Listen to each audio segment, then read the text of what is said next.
Hey, bonjour tout le monde! Hey, salut Manon! Salut Steph! Comment ça va? Ça va bien? Hey, merci d'être avec nous ce soir. Oui. Ce soir, on prend maintenant résidence au Café Colombien, en fait, resto-bar sportif sur la rue Richelieu à Saint-Jean-sur-Richelieu. Donc, on vous invite, vraiment un bel endroit intime, possible de manger sur place, de prendre un petit verre. Donc, c'est un rendez-vous les mardis, chaque 2 semaines. Un énorme merci aux propriétaires, à Nancy et Louis de nous accueillir au café. J'en profite pour remercier Cédric qui nous a présenté Louis et Nancy. Exactement. Voilà. Donc, merci infiniment.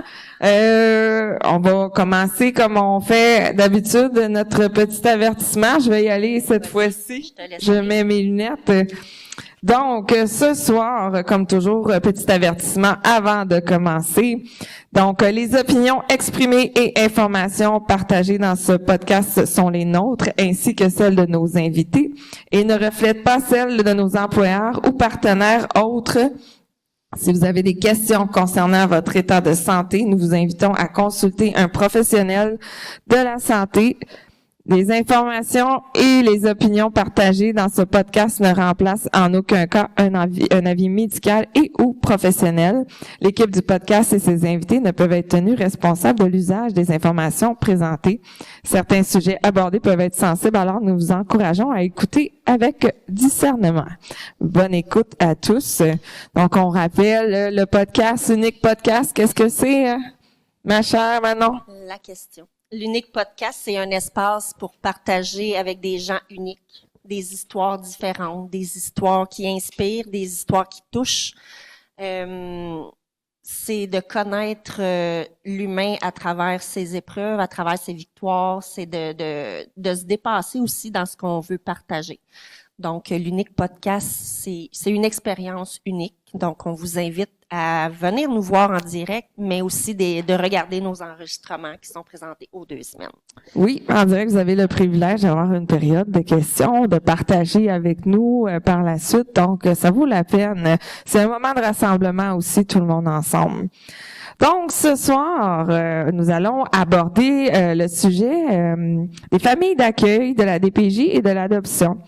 Nous recevons une personne de cœur profondément généreuse qui donne sans compter de sa présence, de son écoute et de son énergie. Polyvalente, elle a exploré plusieurs métiers avant de suivre celui qui lui tenait le plus à cœur, l'humain. En choisissant la massothérapie, elle a mis son savoir-faire au service du bien-être des autres avec une bienveillance rare. Mais c'est dans un geste encore plus grand qu'elle a incarné pleinement ses valeurs en devenant famille d'accueil pour un bébé mettant ses propres besoins de côté pour offrir amour, stabilité et sécurité à un enfant. Aujourd'hui, elle est engagée dans un processus d'adoption, poursuivant avec courage et tendresse ce chemin d'amour inconditionnel.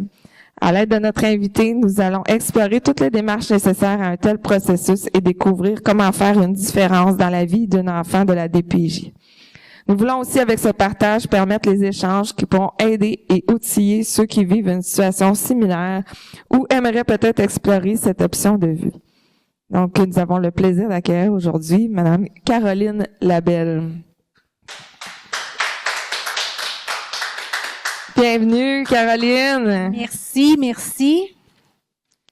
Donc, Caroline, on se connaît quand même bien, mais on connaît pas tant ton parcours. Qu'est-ce qui t'amène aujourd'hui ici pour le sujet dont on veut parler, l'adoption? Mais ça part d'une Caroline, si on part de toi petite jusqu'à maintenant, pour faire un petit topo. C'est Caroline. Caroline, c'est la plus jeune d'une fratrie de 4. J'ai grandi plus avec ma sœur. J'ai 2 frères que je vois plus depuis des années pour X raisons.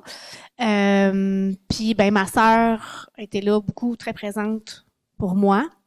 Puis tu sais, mes parents ont toujours été des gens dans des clubs optimistes qui faisaient ils participaient partout où est-ce qu'ils pouvaient, ils donnaient. Mon père est il était là au début du club des petits déjeuners. C'était un des membres fondateurs du club des petits déjeuners. Donc, tu sais, c'est des gens qui ont toujours donné, qui sont comme ça. J'ai toujours été là pour tout le monde. Puis, ben, tu sais, quand c'est arrivé, tu sais, personnellement, moi, je voulais plus d'enfants. L'année d'avant, j'avais eu Parce que tu as déjà à la base 2 filles, hein? Ouais. Ben, en fait, on était, quand la toute petite est arrivée, j'étais en couple. On avait en tout 3 filles. Donc, on avait la mienne, la sienne, la nôtre, et là, on est rendu avec celle des autres. Fait que c'est ça que ça nous fait. Mais nos filles à nous étaient grandes. Là. La mienne, elle a 30 ans. Il y en a une de 24, une de 22. Donc, quand on a pris la toute petite, notre bébé avait 15 ans. On n'était plus rendu là. On n'était plus rendu là du tout. Là. Moi, dans ma tête, c'était clair, il n'y aurait pas d'autres enfants. Puis, ben, par la force des choses, ben, est arrivé. Nous, on était famille d'accueil de proximité. Ça veut dire que c'est de la famille.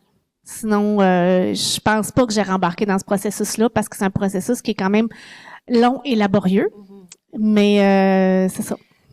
Famille de proximité, est-ce que vous avez été contacté d'emblée ou autour de vous, il y a des gens qui ont été contactés avant, comme les grands-parents? Non, il y avait c'est nous qui avons été contactés parce qu'on était la seule famille proche, le plus proche en fait, parce que les parents du côté du père étaient décédés et les parents du côté de la mère étaient pas aptes à prendre soin de.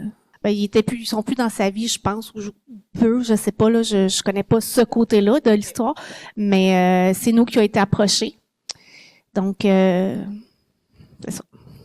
Cette opportunité-là, en fait, ou cette expérience-là, elle est arrivée comment? C'était quoi l'élément déclencheur qui a dit non, moi, cet enfant-là, je dois absolument m'en occuper, je peux pas la laisser au sein des parents. Puis qu'est-ce qui t'a fait dire que cet enfant-là, finalement, elle pouvait pas rester au sein de la famille qui était là? Tu sais, c'est quoi que tu as pu observer qui te dit non, là, faut que je prenne action, faut que je fasse quelque chose, faut que j'aille au-delà du fait que, comme tu as dit tantôt, non, moi, je veux pas d'autres enfants, je suis plus là dans ma vie, c'est pas ce que je veux.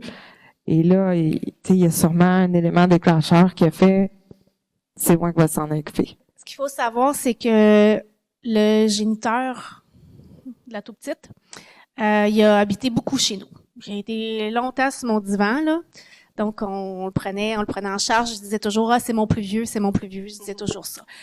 Il a rencontré cette personne-là.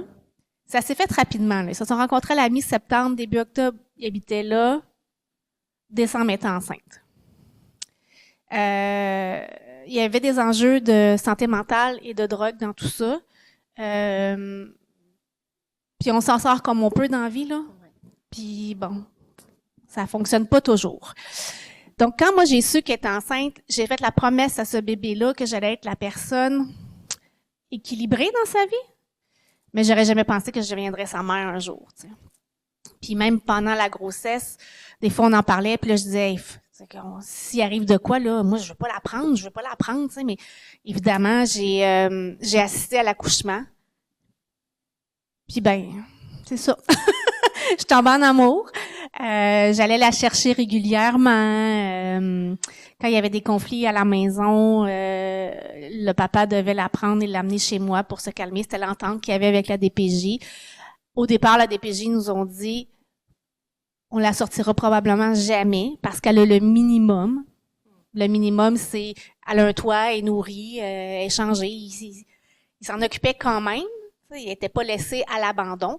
Mais à un moment donné, il y a eu un avis d'éviction de logement. Puis là, ben il savait pas où ce s'en irait. Fait que là, la DPJ m'a appelé. Puis ils m'ont dit on sort la petite aujourd'hui à 4h. Tu peux-tu aller la chercher? OK. Ça a été ça. Mais la DPJ, je pense que la mère, elle avait déjà d'autres enfants. Dans le fond, la DPJ, ça faisait longtemps qu'elle était dans ce dossier-là, si on veut, avec la mère. Parce que c'était le seul enfant avec ce père-là. Oui. Mais il y en avait d'autres. Donc, ouais, la DPJ connaissait le dossier. Oui, c'est ça. Mais vu que le père était là, puis qu'il s'en occupait quand même, là, mais c'est ça, c'est les conflits. Puis là, quand ils savaient pas où ils allaient s'en aller, fait que quand ils l'ont sorti, ils nous ont dit, c'est un 2 mois. OK. Fait que là, le lundi, on est passé, je l'ai sorti le jeudi, le lundi, on est allé en cours. Là, on a eu le mandat de 2 mois. 2 mois, on est retourné en cours. Ce qu'ils avaient demandé aux parents n'a pas été fait. Fait que là, ils nous ont donné un 6 mois. Puis, ce qu'il faut savoir, c'est qu'un enfant de moins d'1 an qui est sorti de sa famille, si il 1 an sans retourner dans sa famille, il retournera jamais dans sa famille. Okay. Automatiquement, il devient, soit il reste avec la famille qui l'a pris, ou il va s'en aller dans une autre famille d'accueil. Puis c'est pas mal intentionné des gens, mais souvent, les gens réalisent pas l'ampleur des besoins de ces enfants-là. Fait que souvent, ils vont y aller, ils vont prendre un enfant, puis là, ils vont se rendre compte que c'est beaucoup. Il y a beaucoup d'enjeux. Ben justement, là, Caroline, est-ce que tu pourrais nous dire un peu c'est quoi les besoins de ces petits cocos-là, justement? Ben, tu sais, je peux parler pour la mienne. Tu sais, moi, elle a un trouble d'attachement. Elle a un trouble anxieux. Encore cette nuit, elle s'est réveillée, elle a fait un cauchemar, elle pensait que je m'en allais. Ben, elle s'est jamais rendormie, là. Ça a donné un trouble du sommeil. Elle a un TDAH avec impulsivité et opposition. Elle a... le langage aussi, hein, le langage, dysphasie, dyspraxie. Un trouble d'apprentissage. Donc, tu sais, il y a beaucoup de... Ça vient avec beaucoup de choses, tu sais. Puis, tu sais, aujourd'hui, elle est rendue grande. Ça fait 7 ans. Puis elle dort toujours pas, puis elle a toujours peur que je parte quand même si je suis toujours là. Fait que ça reste ces choses-là. Puis tu sais, elle était bébé quand elle est arrivée chez nous, là. Fait que c'est ça. Fait que les gens comprennent pas l'ampleur, puis souvent ce que ça fait, c'est que ils gardent pas les enfants, fait que les enfants sont trimballés, puis ça donne des affaires encore plus graves. Fait que quand vous prenez la décision d'y aller, allez-y en connaissance de cause, informez-vous, posez des questions, ayez pas peur de poser des questions parce que c'est important pour pas barouetter les enfants. Comme toi, quand tu es embarqué dans le processus, tu dis le premier 2 mois, est-ce que tu connaissais toutes ces infos-là ou tu as appris comme à mesure? Ah non, j'ai appris parce qu'elle était bébé, fait que puis c'était un bon bébé, puis je disais toujours, elle est tellement fine, c'est tellement un bon bébé, elle pleure pas. Puis là, elle me disait, parce que quand elle avait faim, elle faisait juste comme téter. Puis là, elle me disait, la DPJ me dit, ben, c'est pas parce que c'est un bon bébé, c'est parce que c'est un bébé résilient. Ouais. Elle a appris que pleurer, ça servait à rien. Parce que ses besoins seront pas répondus. C'est ça. Fait que c'est de là, mais évidemment, à force d'être à la maison, elle a commencé à pleurer. Puis bon, nous, on avait les filles qui étaient là encore, fait que du monde, il y en avait pour s'occuper d'elle, là. Fait que c'est ça. Mais tu sais, bon, après, elle a été sortie 2 mois, après, c'était 6 mois, puis après ça, ben, ça a été un projet de vie. Les filles et les autres, justement, ils habitaient encore à la maison, les 2, les 3, quand elle est arrivée. Ariane, elle venait encore occasionnellement, là. On n'était pas on n'était pas à 2 semaines ou une semaine, là. Quand elle voulait s'en venir, elle s'en venait. Puis Juliette est encore là. Ouais. Puis les autres, ils ont réagi comment devant justement cette situation-là, étant donné qu'ils savaient tout ce qui se passait, puis de dire, OK, là, on a quelqu'un d'autre qui est rendu dans notre vie, qui y arrive avec son lot de défis aussi. Ben pour eux autres, les défis, ils savaient pas là. On savait pas que la petite aurait autant de défis. Puis tu sais, pour eux autres, ils l'aimaient là, c'était leur petite cousine, puis ils l'aimaient, fait que c'était clair qu'ils voulaient que la petite soit là, tu sais. Même qu'à un moment donné, Juliette, elle me dit, maman, qu'est-ce qui se passe si jamais on dit non? Ben, je dis, ils vont la mettre dans une autre famille d'accueil, tu sais, quelqu'un d'autre va la prendre. Il y en a plein de monde qui veulent des petits bébés. Puis elle dit, puis est-ce qu'on va pouvoir l'avoir? Je dis, ben, tu sais, non. T'sais, ils ont déjà les parents à gérer, la DPJ, ils vont pas gérer ma tante et mon oncle, là, tu sais, ils vont pas faire ça, là, tu sais. Fait que, elle dit, ben là, on va pas dire non. T'sais, fait que là, déjà, d'emblée, les enfants, c'était clair pour eux autres que c'était ça, tu sais. Est-ce que les parents avaient des droits de visite à ce moment-là? Les parents avaient des droits de visite. En fait, on y allait, au début, on y allait 2 fois semaine. Puis là, des fois, il venait pas. Puis bon, c'était compliqué. Fait que là, à un moment donné, il était obligé de nous d'appeler avant de s'en venir pour être sûr qu'il allait être là, pour pas que je déplace la petite pour rien. Puis c'est ça. En 2019, on a eu la majorité. On est passé en cours, on a eu la majorité. Quand on a eu la majorité, il y a eu un interdit de contact pour la maman. Okay. Puis ben. Qu'est-ce que ça veut dire, la majorité? Ça veut dire que j'ai la petite jusqu'à majorité. Fait que si j'avais pas entrepris le processus d'adoption présentement, c'est jusqu'à ses 18 ans. OK, donc il n'y a plus rien que les parents peuvent faire pour changer ça. Non, puis quand on a eu la majorité, ils nous ont donné les attributs parentaux. Parce que ce qu'il faut savoir, c'est que si, mettons, tu as un enfant de la DPJ, puis qui est en contact avec ses parents, les parents, tu veux lui faire couper les cheveux, faut que tu aies l'autorisation des parents. Il se casse un bras, il va à l'hôpital, ça te prend l'autorisation des parents pour un plâtre. Une transfusion sanguine, ça prend l'autorisation des parents. Fait que nous, on avait demandé au moins pour avoir le passeport parce qu'on voulait voyager avec. Puis finalement, ben on n'a pas, ils nous ont donné tous les attributs parentaux. Là. OK. Ouais. Fait que finalement, ça s'est réglé. Fait que, parce que là, le moindre petite affaire, fallait quand même avoir l'autorisation. Tu sais, un enfant qui tombe, qui se cogne la tête, qui a une prune, ben là, faut que tu appelles ton intervenante. Puis si on est prêt à les rejoindre, il n'y a rien à faire. Ça prend l'autorisation des parents. Ouais. Qu'est-ce que tu dirais justement de notre système par rapport à ce que tu as vécu? Juste, mettons, le début, là. Puis on pourra revenir après pour l'adoption, mais juste le début de tout ce que tu as eu à faire comme démarche, les obstacles que tu as eu par rapport avec les parents. Qu'est-ce que tu dirais, comment on pourrait améliorer, d'après toi, ce système-là, ou qu'est-ce qu'on voit pas, nous, simples citoyens, qui a jamais eu cette expérience-là? Ben, je vais dire, la première chose que je vais vous dire, c'est que les intervenantes à la DPJ travaillent fort. C'est des personnes qui se dévouent. Puis, moi, j'ai rien à dire contre eux autres. La bureaucratie autour de tout ça, c'est quelque chose, par exemple. T'sais. Parce que moi, ils ont retiré. J'avais pas été accréditée encore. Faut que tu sois accrédité. En principe, quand tu vas chercher un enfant de la DPJ, il faut que tu sois accrédité. Fait que là, tu passes plein de financiers. C'est une grosse enquête. Les empreintes digitales pour voir si tu as des antécédents judiciaires et tout ça. Là, faut que tu fasses tout ça. Il faut que tu mettes moi j'ai 2 étages, donc il fallait que je mette un extincteur en bas, un extincteur en haut, un détecteur de fumée dans la chambre, la petite, un en haut, un en bas. Il faut que la chambre elle ait une certaine grandeur. C'est plein d'affaires. Ils viennent tout analyser au complet la maison. Ils mesurent les rampes d'escalier, ils mesurent tout.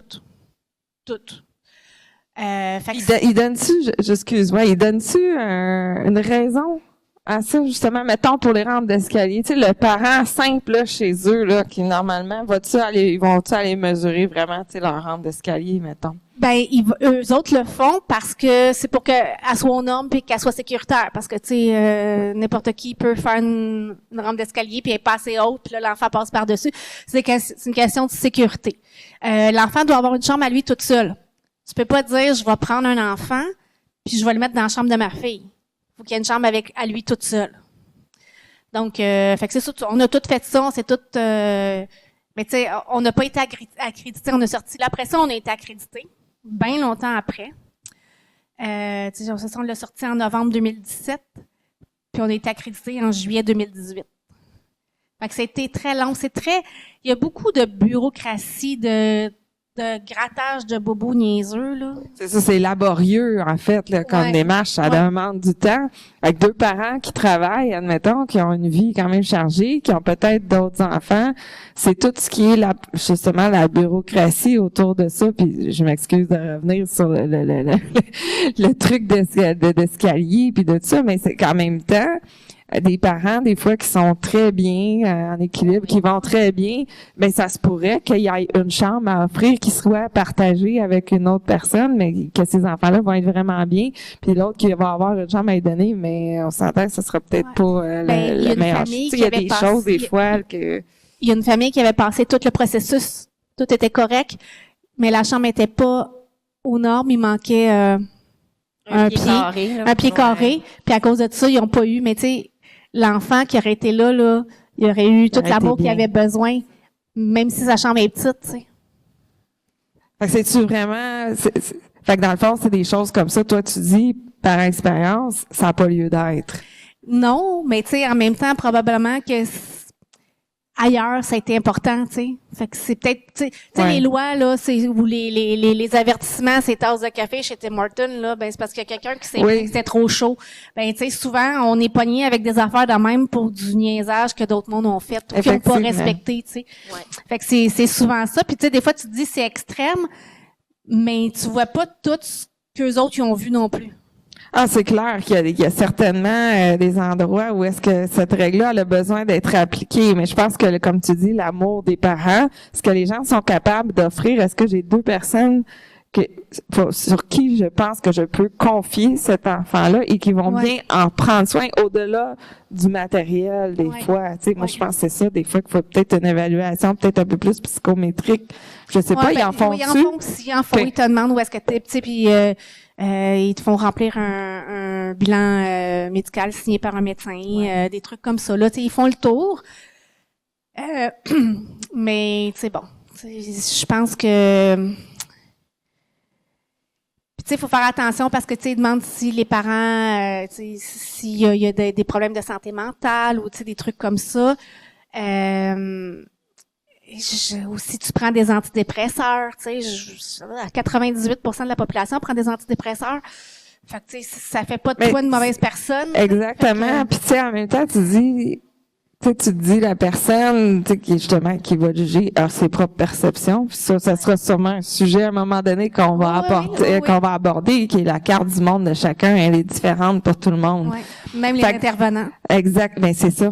Exactement. Donc, la personne, elle va prendre cette décision-là, puis il va peut-être s'en aller dans une famille qui, au final, elle devrait pas être là du tout dans cette famille-là parce que les autres pourront pas bien s'en occuper. Donc, tu sais, en même temps, j'ai l'impression que des fois, la bureaucratie, elle a sa place et des fois, non. Ouais. Mais tu sais, des fois aussi, tu sais, moi, je voudrais pas être une intervenante au signalement.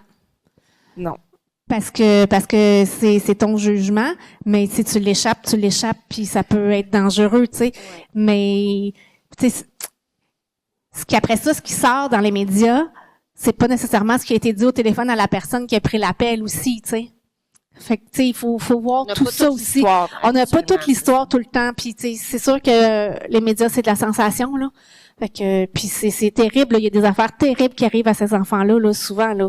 Mais souvent, ils sont bien aussi. Exact. Oui, ben il y a des belles histoires à travers tout ça. C'est ça. Exactement. Puis là, tu sais, si on revient justement à toi, tout ce processus-là, faut savoir qu'à un moment donné, étant donné que la petite, elle a ses défis au quotidien, justement, avec tout ce que tu as nommé, mais toi, ça a demandé des rendez-vous, des suivis, etc., qui a, malheureusement, tu sais, peut-être coûté un peu, tu sais, ton couple, au final. Tu sais, ça l'a joué beaucoup. Ouais. Mais je veux pas dire que c'est pas de la faute de la petite ce qui est arrivé, parce que j'ai fait le choix mais effectivement, c'est ça que ça a coûté, tu sais. Puis tu sais, il faut mettre aussi en contexte que en octobre 2017, moi j'ai pris ma mère qui fait de la démence. Puis novembre 2017, je prends la petite. Puis là, j'ai eu ma mère 2 ans.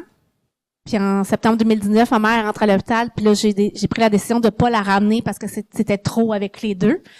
Mais tu sais, ça donne...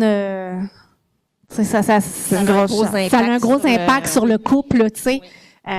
Puis tu sais, bon, on a les enfants à travers tout ça, puis là, tu sais, les filles font du cheerleading, ils ont ci, ils ont ça, tu sais, là, t'es partout, tu vas les chercher, ils travaillent, tu veux pas qu'ils prennent l'autobus à 11h, fait que là, tu vas les chercher, tu te promènes partout, fait que tu t'oublies là-dedans, tu sais, puis la première personne que tu tasses, ben, c'est souvent ton conjoint.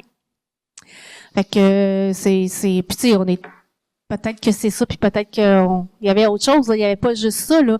Mais c'est ça. Fait que finalement, on s'est séparés. Donc là, on est obligé de repasser en cours parce que les familles d'accueil peuvent pas être 2 personnes à 2 adresses. Donc, c'est moi qui est devenue famille d'accueil. Là, en repassant en cours... Est-ce que c'est le même... Tu repasses pas tout le processus? Non, en fait, j'ai pas eu besoin de me présenter cette fois-là. Parce que ce qu'il faut savoir à la cour de la jeunesse, c'est que tu te présentes, faut que tu arrives là à 8h, puis tu sais pas quand ça se passe. Des fois, tu y vas, puis là, tu fais « Ah, ben ça sera pas aujourd'hui parce qu'on n'a plus le temps ». Fait que c'est des journées que tu perds, mais tu sais, il y a des cas qui sont plus gros, il y a des cas d'urgence qui se mettent là en travers tout ça. Donc, c'est ça. Puis là, quand on a repassé en mai 2022 pour que je sois la seule personne en famille d'accueil, là, il y a eu un interdit de contact avec le père aussi parce que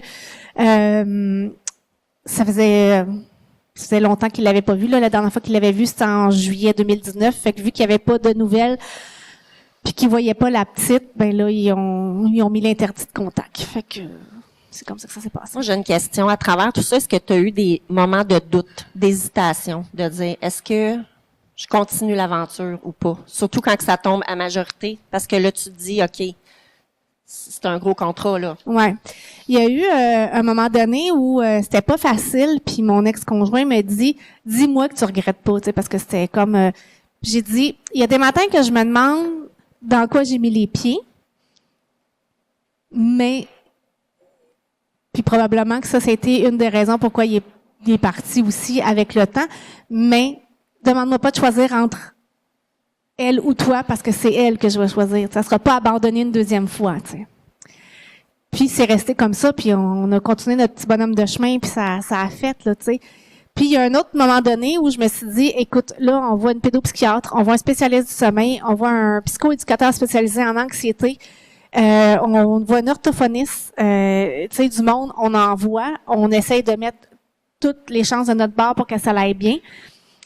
Puis la petite, ben ça va pas tant bien que ça, tu sais, il y a des passes où on fait comme wow, OK, on a une belle amélioration, puis il y a d'autres passes où tu fais comme bah encore, tu sais. Y a-tu des fois, Caro, où ce que tu te dis, coudonc, c'est peut-être moi qui l'a pas exactement. Avec la petite, ça, je me le suis posé la question, puis je me suis posé la question, est-ce que c'est moi la bonne personne pour elle? Mm-hmm. Puis c'était pas dans le sens je la veux plus. C'est est-ce que si c'était pas moi, elle irait mieux? Puis ben les intervenants de la DPJ m'ont dit, tu sais Caro, si c'était pas toi, Clara, elle aurait déjà fait plusieurs familles d'accueil. Oui. Parce que les enfants à problème, pas à problème parce que c'est pas un enfant à problème, à défi, c'est ça, c'est pas les enfants à défi, c'est difficile. C'est difficile sur le moral, c'est difficile sur beaucoup de choses, tu sais, parce que des fois, des choses qui sont dites, puis tu fais comme, wow, OK, wow, tu sais, attends, là, qu'est-ce qui se passe? Puis tu sais, moi, les trois autres avaient pas de défis. C'est ça. Il y avait des défis, mais je veux dire, tu sais, on n'a pas eu de grosses crises d'adolescence, on n'a pas eu, tu sais, on a eu des, on dit, il y a personne de parfait, là, mais je dirais qu'on a eu quand même 3 grandes relativement parfaites. Puis là, ben, tu sais, je me retrouve avec quelqu'un qui a des gros défis. Puis ça me sort de ma zone de confort aussi. Puis ça te fait remettre en question, est-ce que je fais la bonne chose? Est-ce que je veux trop? Oui, c'est ça. Mais tu sais, c'est moi, ben, je pense pas que ça pourrait être, tu sais, on est connecté, là, énergétiquement, là, on est comme ça. C'est sûr comme si tu l'avais porté. Ouais, exactement. Ouais. Puis tu sais, c'est une autre affaire, les gens te demandent des fois, tu l'aimes-tu autant que tes filles?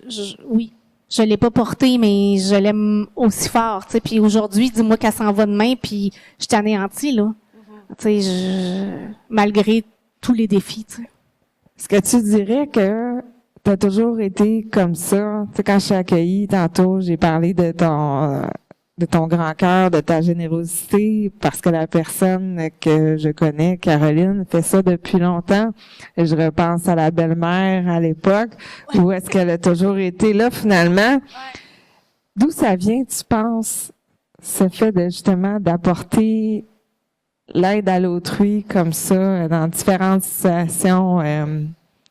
Ça vient de où, d'après toi? Ben, je pense que j'ai bien ça, le monde malheureux. Fait que j'ai souvent tendance à vouloir les sauver. Fait que c'est quelque chose que, ben, avec le temps, j'ai réglé. Je vais plus sauver tout le monde. Mais ouais, c'est ça. Je pense que j'avais beaucoup le syndrome du sauveur. Fait que je pense qu'il y a beaucoup de ça, tu sais. Puis tu sais, Ça prend ça, justement, tu penses, pour devenir famille d'accueil ou même adopter? Faut-tu avoir un peu ça, cette fibre-là à l'intérieur de Mère Teresa? ben je sais pas. Je pense que les gens, beaucoup qui vont faire ça, ont tendance à vouloir. Tu sais, souvent les gens ils veulent des enfants, sont pas capables d'en avoir, ils vont se tourner vers l'adoption puis tout ça, mais ils réalisent pas que c'est un défi. C'est ça qu'il faut, c'est ça qui est important de réaliser. Tu sais, c'est pas juste de faire comme hey, je vais avoir quelqu'un, je vais lui donner tout ce que je peux, puis je vais l'aimer, puis il va bien aller. Ben oui, il va aller mieux, puis c'est pour le mieux que tu fais ça. Mais des fois, tu reçois des claques d'en face aussi, tu sais. Ouais. Fait que c'est pas toujours tout beau puis tout rose, tu sais. Puis pas parce que tu l'as eu bébé que c'est plus facile. Que c'est plus facile. Ouais. Parce que tu sais, avec le temps, ils développent leur personnalité, puis ils développent leur personnalité avec les enjeux qu'ils ont eu, tu sais, veut pas, elle a été abandonnée, tu sais. Ouais. Puis ça fait partie de son ADN, hein. Ouais, c'est ça fait partie de ça. Puis là, ben, c'est sûr que avec la séparation, ben, ça allait bien. Ça allait relativement bien parce que mon ex il s'est fait une nouvelle conjointe, elle aime beaucoup la conjointe, elle aime les enfants. Puis bon, il apprenait un week-end sur 2, ça allait bien, mais là, il est déménagé au Nouveau-Brunswick, fait qu'il apprend plus comme il voudrait. Fait qu'elle, pour elle, un deuxième abandon. C'est comme un deuxième abandon, puis elle est contente, puis elle l'aime, puis ils sont encore en contact, puis ils se parlent, puis mais elle le voit pas. Puis c'est ça qui manque, tu sais. C'est ça qui est difficile pour elle, fait que c'est ça qui fait que c'est compliqué. Ouais. Il y a beaucoup de colère qu'elle est pas capable de gérer parce qu'elle sait pas en fait que c'est ça. Fait que ça devient difficile, tu sais. Puis j'ai expliqué dernièrement, tu sais, des fois les gens prennent des décisions pour eux. C'est pas contre toi là, mais papa il avait besoin de partir, donc parce que pour elle c'est mon ex-conjoint c'est son père, tu sais. Ouais. Donc il avait besoin, il le fait parce que lui il avait besoin de faire ça, mais c'était pas pour te faire de la peine à toi, faut que tu comprennes ça, tu sais. Mais à 7 ans avec des troubles de compréhension puis de langage, c'est pas évident. Puis, as-tu l'impression que tu as dû mettre ta vie sur pause depuis son arrivée? Oui. Oui. Oui, beaucoup. Puis est-ce que tu arrives quand même à penser à toi à travers tout ça? J'essaie le plus possible. Mais j'essaie de garder mon réseau étant donné que là j'ai pu tu sais quand elle partait un week-end sur 2, c'était plus facile. Tu organises quelque chose le week-end qui est pas là, tu sais. Là c'est plus compliqué. Puis c'est les filles qui gardent. Fait que là j'essaie de garder mon réseau, de pas épuiser mon réseau. J'ai commencé à faire de la massothérapie juste un soir semaine. Puis c'est ma grande fille qui la garde. Mais là, tu sais, ça change. Il y a plein de choses qui changent. Puis à un moment donné, tu sais, c'est pas leur responsabilité à eux autres. Ils sont là pour me donner un coup de main. Puis j'apprécie grandement, mais c'est pas leur responsabilité. C'est pas eux autres qui ont décidé que je prenne ma vie. Fait que c'est un autre truc. Ce qu'il faut savoir aussi, c'est que on peut pas faire garder par n'importe qui. Un enfant de la DPJ doit être gardé par quelqu'un de 18 ans et plus. Oh, OK. Fait que les petites gardiennes. Les petites gardiennes, tu peux pas.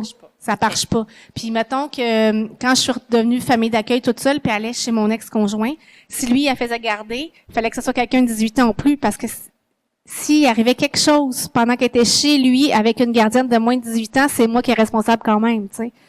Fait que c'est tout. Ça complexifie un peu. Oui, c'est ça. Puis tu sais, en même temps, les petites gardiennes, il y en a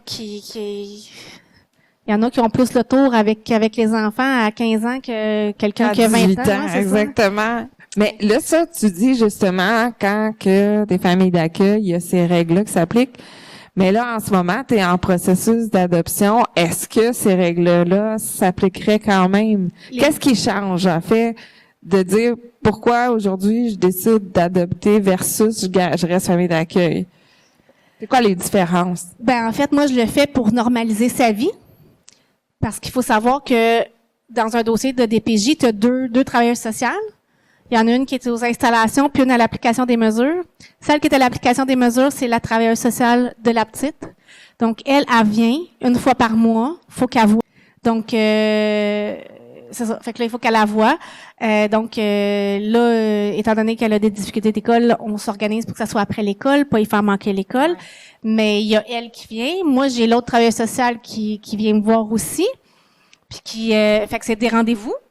C'est des comptes à rendre toujours, tu sais. Puis tu sais, quand tu élèves un enfant, tu l'élèves avec tes valeurs à toi, puis ça veut pas dire que c'est correct pour tout le monde, tu sais. Fait que c'est pas les mêmes valeurs pour tout le monde. Fait que tu sais, des fois c'est plus compliqué, puis des fois tu te fais dire des affaires, puis tu fais comme ben voyons, tu peux pas m'avoir dit ça se peut pas, tu sais.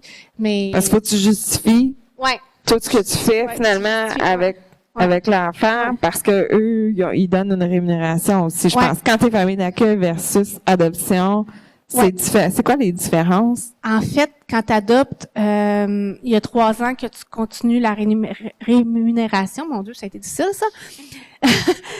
La première année, c'est 100%. La deuxième année, c'est 75%. La troisième année, c'est 50%. Puis après ça, c'est fini.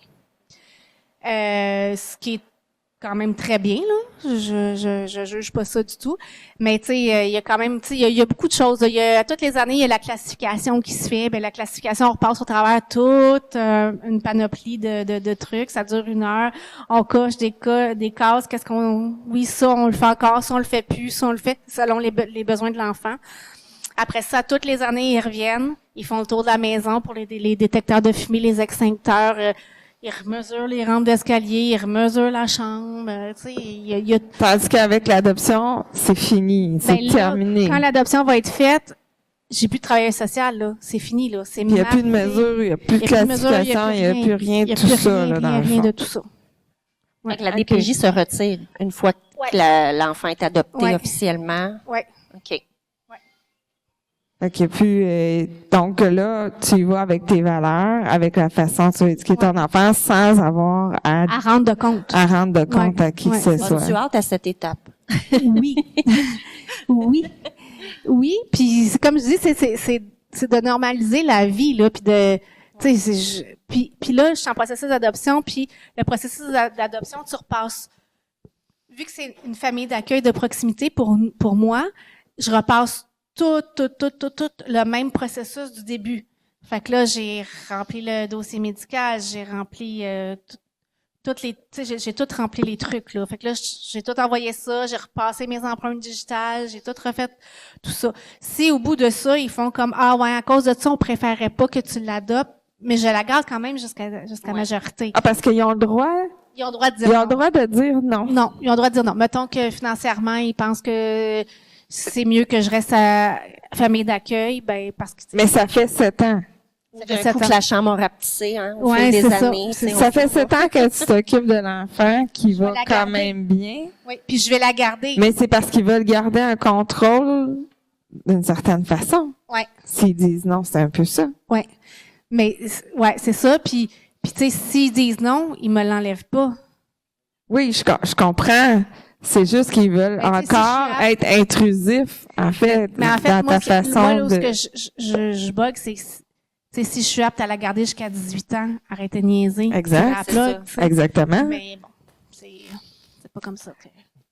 La loi étant la loi. Ouais, c'est ça. Oui, c'est ça. Puis sans aller dans un débat nécessairement, mais il reste que, encore là, les fonds, tu sais, toi, tu es prête à prendre charge de cet enfant-là complètement, de dire que c'est ta fille et tu t'en occupes avec ça. Puis les fonds qui viennent des familles d'accueil, on s'entend, c'est quand même des contribuables qui vont donner ça, tu sais. Puis là, toi, tu dis carrément, et t'as fait tes preuves que tu es capable de bien t'occuper de cet enfant-là, mais on dit, ben non, on va continuer à... Tu sais, même avant de savoir avant de savoir qu'il y avait la rémunération qui continuait pendant 3 ans, moi, je le savais pas, là. Moi, j'ai voulu adopter, là, je m'en foutais, là, de tout ça, là. Tu sais, je vais m'organiser, je vais faire mes affaires, je vais, tu sais, mais, tu sais, c'est comme tu te dis, ben ouais, c'est un non-sens. Exact. C'est un non-sens, mais en même temps, tu sais, ça serait quoi, justement, ça, admettons, s'il y en a des gens aujourd'hui qui nous écoutent, puis qui ils songent, peut-être qu'ils ont ça à l'intérieur d'eux, peut-être qu'ils n'ont jamais pu avoir d'enfants, ils veulent des enfants, mais ils voudraient justement s'impliquer, devenir famille d'accueil, adopter. C'est quoi les conseils que tu leur donnerais? Puis les outils, tu penses que ça prend, tu sais, pour justement faire ce processus-là, que ce soit famille d'accueil ou adoption? Ça prend une très grande patience, beaucoup de résilience, puis du dévouement. Faut que tu sois prête. Faut pas que tu penses que tu vas avoir que ta vie va être un long fleuve tranquille. On est prête comment, tu penses? Comment on peut se préparer à ça? Je pense que tu le sais pas au début. Tu le sais pas. C'est ça. Puis je pense que tu sais jamais. Puis tu sais jamais comment l'enfant va se développer. C'est sûr que si tu prends un enfant qui a déjà 5 ans, il y a un bagage, fait que mais quand tu prends un bébé, tu ne sais pas comment ça va finir puis comment ça va se développer, tout ça. Fait que J'ai envie de te poser la question. Si tu avais su à 2 mois que la cocotte avait tous ces défis-là que tu as nommés tantôt, est-ce que tu aurais plongé quand même dans l'aventure? Oui, parce que je l'aimais déjà. Parce qu'elle était déjà là, elle faisait partie de, tu sais. Fait que l'amour est plus fort que tout. L'amour est plus fort que tout. Faut que tu aies de l'amour, de la patience à donner. Puis elle était très attachante, bébé, parce que justement, hier, on a un sentiment, tu sais, justement, d'abandon et tout ça, avec ses petits doigts. Moi, je m'en souviens encore parce que je l'ai vu avec quoi? Elle avait pas, moi, de ça. 2 semaines. Puis elle a fait ça aussi, tu sais, elle voulait s'agripper. Quand on arrivait, Fait que, tu sais, elle avait ça, elle avait besoin de proximité-là et d'attachement mais jamais très assez fort. proche. Jamais assez c'est proche. ça. Puis quand elle allait à des visites supervisées, quand elle revenait, elle dormait sur moi puis elle me tenait comme ça. La sieste d'après-midi, là, je pouvais pas la déposer. Elle me tenait comme ça. Puis c'est encore comme ça, là. Puis c'est bon, c'est écrit dans le livre de la DPJ que les enfants ne peuvent pas dormir dans le lit d'un adulte et blablabla. Oh là là. Moi, ils le savent, là. Elle dort avec moi, là. Elle vient me rejoindre. Elle commence dans son lit, mais elle finit toujours par venir me rejoindre. Puis, tu sais, à un moment donné, tu choisis tes combats, là. Ou tu dors, puis tu vis, ou tu dors pas, puis là, tu veux arracher la tête à tout le monde, tu sais, parce que la base de la vie, c'est de manger puis de dormir. Fait que... Exactement. Ben, merci beaucoup pour ce partage-là. J'espère sincèrement que ça va avoir aidé des gens. Si vous voulez, vous pouvez laisser des commentaires sous le podcast. Vous avez des questions, vous aimeriez partager davantage avec Caroline puis en apprendre un peu plus, n'hésitez pas à communiquer avec nous ou laisser un commentaire sur le vidéo. Mais avant de compléter... Moi, j'aurais peut-être une dernière question. Oui. Qu'est-ce que cette cocotte-là a changé dans ta vie? Qu'est-ce que Caro d'avant puis maintenant, qu'est-ce qu'il a changé? Tu sais, quand tu as des enfants, tu découvres que tu comprends c'est quoi l'amour inconditionnel. Là, c'est comme si ça m'a donné un électrochoc de rappel que l'amour inconditionnel, c'est ça. C'est ça. C'est vraiment ça. Ça m'a beaucoup aussi calmé parce que moi, je suis une personne impulsive dans la vie. Tu sais ça, Stéphanie? Ça m'a beaucoup calmée parce qu'il y a bien des fois que j'arrivais aux visites supervisées puis je me faisais dire des affaires puis fallait que je ravale parce que tu sais, il y a même une fois en cours, on est passé en cours puis j'ai répondu à la mère puis finalement, tu sais, ça a fini en menace de mort là, mais tu sais, tout ça là a été 1 an qu'elle pouvait pas m'approcher puis tout ça là, mais ça, c'est mon impulsivité qui fait ça, tu sais, les injustices, tout ça, ça vient me chercher, mais ça l'a beaucoup calmé ça a beaucoup calmé mon impulsivité. On l'a rendu plus sage. Ouais, c'est ça qu'on me dit. Alors, on va probablement aller dans quelque chose de un petit peu plus pimpant, parce que, tu sais, c'est quand même émotif un peu, cet échange-là. On a une petite boîte spéciale. À l'unique question. OK. Des questions crunchy. OK. Ah, c'est moi qui pige? Ben oui. OK.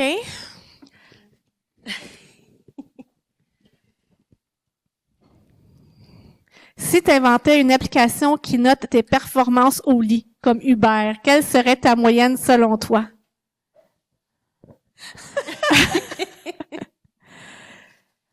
Bon, On change complètement de répertoire. Quand il demande est-ce que c'est pour les enfants, Je sais pas qu'est-ce que je vais pouvoir répondre. Je vais y aller parce que dans ça, comme dans le reste de ma vie, je suis assez généreuse, fait que je dirais 85%. Oh! Quand même! Une bonne main d'applaudissements! Hey, merci tout le monde. Merci Caro, merci Manon. Merci au Café Colombien. Donc, on se revoit dans 2 semaines, mardi le 6 mai. Donc, surveillez la diffusion qui sera dans 1 semaine. Hey, bonne merci! soirée.